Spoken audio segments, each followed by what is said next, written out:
Good morning, everybody. I'm Don Stewart, and welcome to another edition of Breaking News. Today is Thursday. It's the 23rd day of October, 2025. And amazingly, again, we see in the headlines the stage being set for precisely what the Bible predicts is going to happen in the last days in our world. It's something that is just truly awesome that we see here every single day on Breaking News, but particularly today, as we'll mention in these top stories. We've got six of them, actually. First of all, from Israel HaYom, Saudi-Israeli normalization is on the horizon as the Gulf's interests align. In other words, the Gulf states have the same interests as Israel, so that's moving towards some type of agreement. And this is huge with respect to last day's Bible prophecy when we couple it with a story about J.D. Vance yesterday. And speaking of J.D. Vance, from JFeed N12, the Israeli website, this just came across the wire. A very stupid stunt. U.S. Vice President J.D. Vance rages at Israel over Judea and Samaria. The Knesset, the parliament voted, it needs a number of rounds of votes, but the first round of vote to annex certain parts of Judea and Samaria, put them back under Israeli sovereignty, and that caused him to just lose it. He's there in Israel, leaving today. And Rubio's coming in tomorrow, by the way.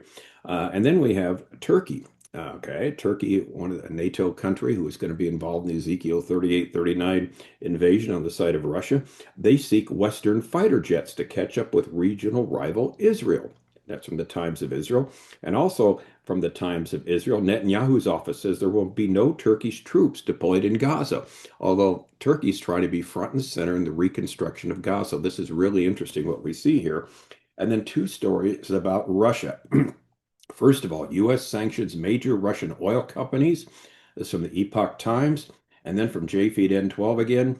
Under Putin's watch, Russia holds massive nuclear weapons drill after White House snub. All right, so what do we have? We have Israel, the Saudis, the U.S., Turkey, and Russia. All of these countries have something to do with the time of the end by their presence, by their absence, or their non-involvement. And as an aside, yesterday we missed the second edition of Breaking News that we mentioned earlier as our anniversary. And so it's one of the 2 days of the year I take off, the second part of Breaking News. I do it on my wife's birthday and on our anniversary. All the other days I try to do two programs a day. And if I don't, it's usually because there's some power outage or something like that happens. So we're back in the saddle again for two programs of Breaking News today, as always. So let's get right to them. All right. Headline number one, Saudi-Israeli normalization on the horizon as Gulf interests align, from Israel HaYom. Though not necessarily a full accession to the Abraham Accords, a significant diplomatic economic step between Saudi Arabia and Israel is likely, according to a senior U.S. diplomat who told Israel HaYom, it's not a gamble. It's about geopolitics and economic interest. What should have happened long ago is likely to happen soon. The contacts between Israel and Saudi Arabia en route to normalization never ceased, but the process is slow and gradual, said Dr. Nirit Ophir, a Middle East expert and lecturer at Reichman University. Ophir is perhaps Israel's most connected Saudi observer, helped bring Israeli teams to the Dakar rally in Saudi Arabia in 2021, facilitated business deals between Israeli and Saudi firms, and became the first Israeli to lecture publicly in Saudi Arabia in September 2023. So obviously he's a high-profile person in this at a time when normalization felt imminent. And then this headline here, Ben Salman's vision intertwined with Israel.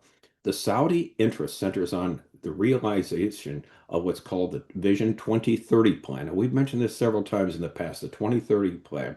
It's spearheaded by Crown Prince MBS Mohammed bin Salman. The ambitious modernization agenda integrates seamlessly with Israeli know-how in cyber defense, fintech, and other advanced technologies. Beyond that, bin Salman shares an affinity for Trump's regional mega deal, a sweeping plan to create a trade corridor from India and Southeast Asia to Europe, potentially including oil and gas pipelines. The Crown Prince sees himself playing a major role in the future. Security-wise, MBS is seeking a formal defense pact with the U.S., one that implicitly includes Israel to shield Saudi Arabia from Iran and its proxies, including the Houthis in Yemen. Saudi involvement was already evident during Israel's June war with Iran. As Israel HaYom previously revealed, the Saudi military helicopters actually intercepted Iranian drones bound for Israel. That cooperation is exactly why Iran and its proxies, including Hamas, have tried to sabotage the Saudi-Israeli track.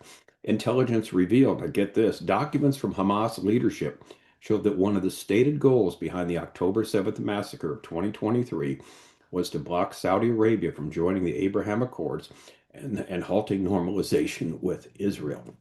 All right.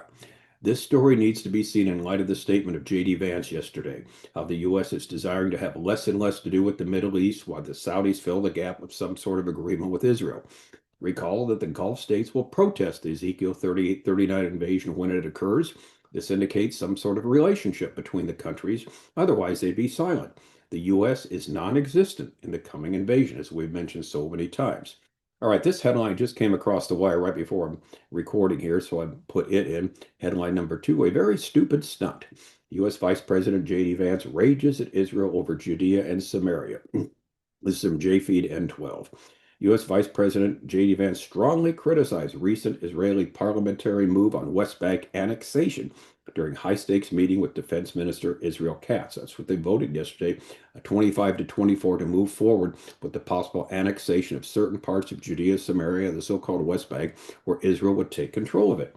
While officials affirm shared goals against Hamas, the core of the friction centered on the future of Judea and Samaria and a recent Knesset vote perceived as supporting annexation. Well, it is supporting it. We'll see if it goes through.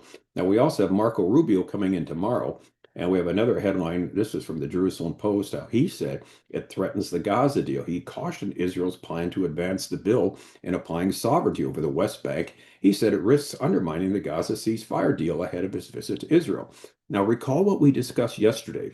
This is the issue where Trump said about a few weeks ago that he told Israel not to annex part of Judea and Samaria. He didn't ask them. It says he told them, you're not going to do it. All right, remember that? And that was part of the reason so many Israelis are so upset. Who is he to tell us what we can do and what we can't do with our own territory?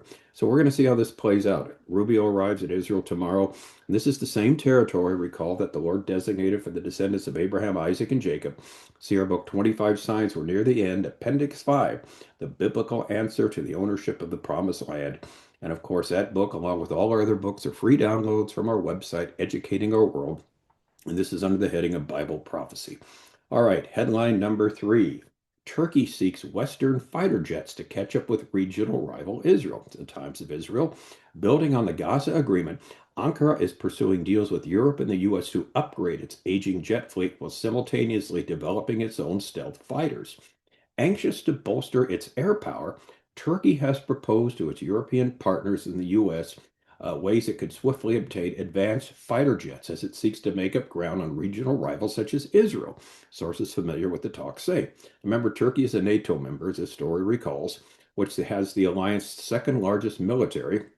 In NATO, believe it or not, of all the NATO countries, Turkey has the second largest military. It aims to leverage its best relations with the West in years to add to its aging fleet of 40 Eurofighter Typhoons, for which it inked a preliminary agreement in July. And later also U.S.-made F-35 jets, despite Washington's sanctions that currently block any deal. All right. Strikes by Israel, the Middle East's most advanced military, with hundreds of U.S.-supplied F-15, F-16, F-35 fighters on Turkey's neighbors, Iran and Syria, as well as on Lebanon and Qatar. This is what Israel has, of course, from the U.S. It unnerved Ankara last year, we're told. They laid bare, the strikes from the Israeli fighter jets laid bare the key vulnerabilities, prompting its push, that's Turkey's push, for rapid air power reinforcement to counter any potential threats and not be left exposed, officials said. Erdogan, as we've mentioned over and over again, has sharply criticized Israel for its war against Hamas in Gaza and attacks everywhere in the Middle East. And the once warm relations between the two countries have sunk literally to new lows. And then again, Prime Minister Netanyahu has warned that Turkey's bases, its rebel allies, and support for the army in Syria posed a threat to Israel. Well, as we comment here, a threat indeed to Israel. And Turkey wishes to be the new leader. We've talked about this in the Muslim world in the Middle East, with Erdogan as the new sultan. And Israel is doing all it can to quash this Erdogan's desire to make Turkey the major power in the Middle East. Which brings us to headline number 4. Netanyahu's office said there will be no Turkish troops deployed in Gaza, also from the times of Israel. Sky News Arabia reports Egyptian intel chief said that Netanyahu disagreed over Ankara's role in post-war Gaza. Prime Minister's office said there is no disagreement. We're just not going to let Turkey have any say-so. Although, and here it goes, Vice President Vance sees a constructive role for Turkey. And Trump likes Erdogan for some reason, who God knows why, but he does. And so while Turkey is trying everything it can do to become a major player in the reconstruction of Gaza, Israel has said a firm no to any involvement. There was a story the other day, I think we mentioned it as an aside, where Turkey actually volunteered like 50 specialists to go into Gaza and find the bodies of some of the deceased hostages that weren't, released yet by Hamas. And Israel said no to that. They weren't going to let Turkey into Gaza to do any of that. Okay, so Turkey's trying to do everything it can to be a major player in the reconstruction of Gaza. While Israel has said a firm no to any involvement, here comes the but the U.S. sees some role for Turkey. Well, how's this all going to play out? Well, stay tuned. As usual, we'll have to wait and find out. All right, now let's move to Russia. Two headlines. First of all, headline number 5 here from the Epoch Times. U.S. sanctions major Russian oil companies. Treasury Secretary Scott Bessent said U.S. is prepared to take further action if necessary and called on Moscow to immediately agree to a ceasefire. The U.S. announced on October 22nd, yesterday, new sanctions on Russia targeting the country's two largest oil companies, Rosneft and Lukoil, in an effort to limit the Kremlin's ability to fund its war machine. I just felt it was time, President Trump told reporters in the Oval Office as he hosted NATO Secretary General Mark Rutte. We've waited a long time. These are tremendous sanctions, Trump said. Well, here's what's going on. It seems we're getting closer and closer to something big happening with the U.S. and Russia with respect to Ukraine. Now, exactly what it's going to be remains to be seen, but our last story here shows the problem that we're facing. Headline number 6, under Putin's watch, Russia holds massive nuclear weapons drill after White House snub. Russia demonstrated its nuclear strength with a large-scale missile drill commanded by Putin following the U.S. delay of a second summit with Trump, while Ukraine secured a deal for 100 Gripen fighter jets. Russia conducted this large-scale military exercise involving nuclear-capable weapons just a day after the U.S. announced the delay in plans for a second summit between Vladimir Putin and Donald Trump regarding the war of Ukraine. The show of force overseen by Putin was held across land, air, and sea, including the firing of missiles capable of reaching the United States of America. The Kremlin released video footage showing Russia's Chief of Staff, General Valery Gerasimov, reporting to Putin on the drills. Russia confirmed it launched missiles from ground launchers, submarines, and aircraft, including ICBMs, intercontinental ballistic missiles that could strike U.S. territory. The Russian Ministry of Defense also announced that Tu-22M3 long-range strategic bombers conducted a training flight over the Baltic Sea, escorted by foreign fighter jets, likely from NATO member countries. Remember, Russia is a major player in last days Bible prophecy, so this headline is certainly consistent with the predictions. All right, so let's not miss how amazing all this is. While these stories that we've seen this morning fit precisely the biblical scenario for the last days. Russia will be a huge power. Check it off. Turkey acting belligerent towards Israel. Check that one off. The Saudis and Israel having some type of agreement. Check it off. And the U.S. wanting to have less and less interest in the Middle East. We'll check that one off too. So all these things are assumptions and predictions that the Bible has made about what our world will look like in the last days. Now, if you want a thorough examine of what's taking place, please see our book, 25 Signs. We're near the end, signs 9 through 11. Again, the book's a free download from our website, Educating Our World, under the heading of Bible Prophecy. And for a more comprehensive book on the subject, we have a very comprehensive book called the Ezekiel 38-39 Invasion. It's also a free download. Let me tell you something. It's a great time to be alive, gang, to watch all these things come together right now. More and more every single day, the pieces of the puzzle are fitting together amazingly. And like we just saw yesterday with J.D. Vance's statement, the U.S. is just interested in getting out of the Middle East, having less and less to do with it. Precisely what the Bible assumes about the last days. Again, you can't make this stuff up. All right, I'm Don Stewart. We'll have more stories later today, as we will do our second edition of Breaking News today.